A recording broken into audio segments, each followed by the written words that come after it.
छठ से जुड़े कुछ रोचक तथ्य। क्या आपको पता है छठ में प्रयोग होने वाला सूप कहाँ बनाया जाता है? छठ करने वाली महिलाओं को क्या कहते हैं? सबसे पहले छठ किसने मनाया था? इस तरीके की और बहुत सारी जानकारियां इस वीडियो में हैं, तो बने रहिए इस वीडियो में अंत तक। छठ महापर्व की ख्याति और महिमा से आज के समय में कोई भी व्यक्ति अछूता नहीं रहा है। जहाँ छठ पहले केवल भारत में पूर्वी प्रांतों में मनाया जाता था, वह छठ भारत से निकलकर विदेशों में भी अपनी पहचान बनाता जा रहा है। तभी तो कई विदेशी महिलाएं भी छठ के गीत गाती हुई देखी जा सकती हैं। यूं तो छठ महापर्व से जुड़ी बहुत सी जानकारियां गूगल और यूट्यूब पर उपलब्ध है, पर फिर भी कुछ छोटी छोटी ऐसी महत्वपूर्ण बातें हैं जिनसे आप और हम सभी अभी अछूते हैं। तो चलिए जानते हैं कुछ ऐसी ही रोचक तथ्यों के बारे में जो छठ महापर्व से जुड़ी हुई है। फैक्ट नंबर 1, हम में से बहुत ही कम लोग जानते हैं कि छठ महापर्व का प्रसाद आज भी मिट्टी के चूल्हे पर बनाया जाता है और यह शुभ माना जाता है। फैक्ट नंबर 2,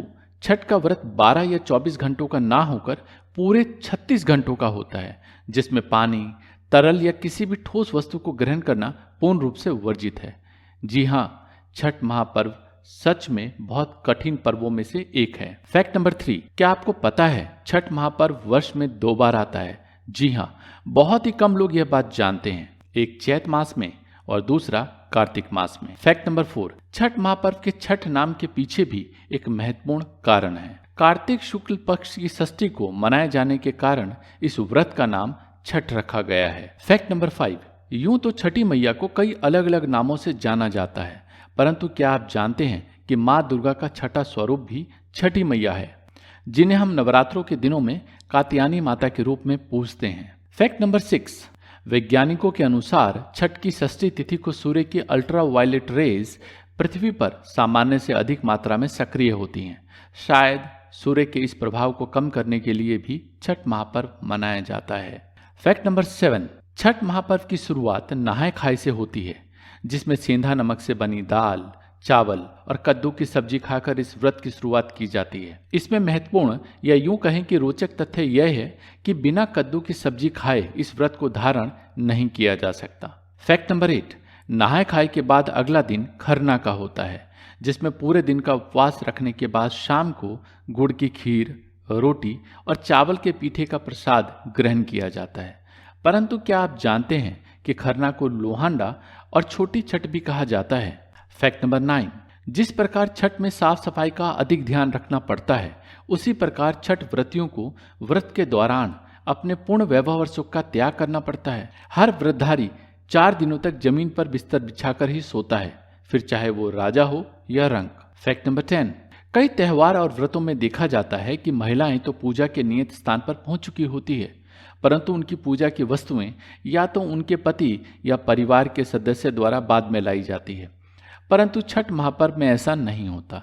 व्रतधारी स्त्री कभी भी अपनी बहंगी के आगे नहीं चल सकती, वह हमेशा ही अपनी बहंगी से 2 से 3 कदम पीछे ही रहती है। फैक्ट नंबर 11, छठ महापर्व में जो वस्तु सबसे महत्वपूर्ण मानी जाती है वह है सूप।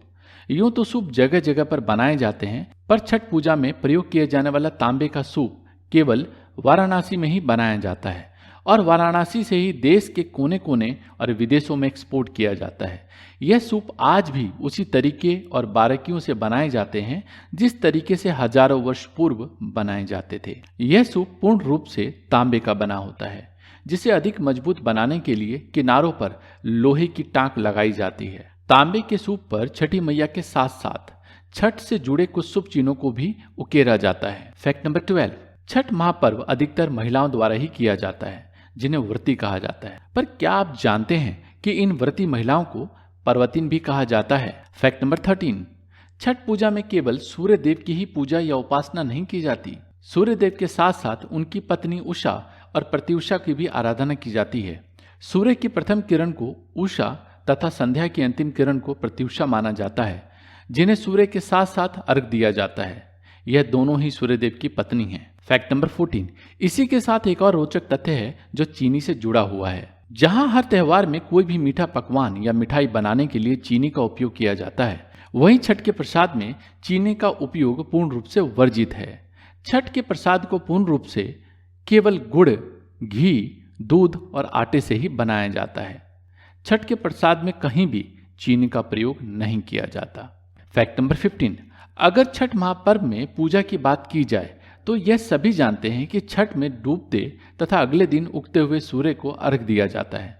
परंतु क्या आप जानते हैं कि संध्या अर्घ के उपरांत घर जाकर भी पूजा की जाती है? जी हाँ, संध्या अर्घ के बाद छठधारी घर जाकर घर के आंगन में पूजा और आराधना करते हैं, जिसे कोसी भरना कहते हैं। कोसी में 3, 5 या 7 गन्नों को एक साथ खड़ा करके उसके नीचे फल, मिष्ठान और छठ पूजा की सारी सामग्री रखकर पूजा की जाती है। यह पूजा पाठ स्त्रियां विशेष अपने बेटों के स्वास्थ्य और उन्नति के लिए करती हैं।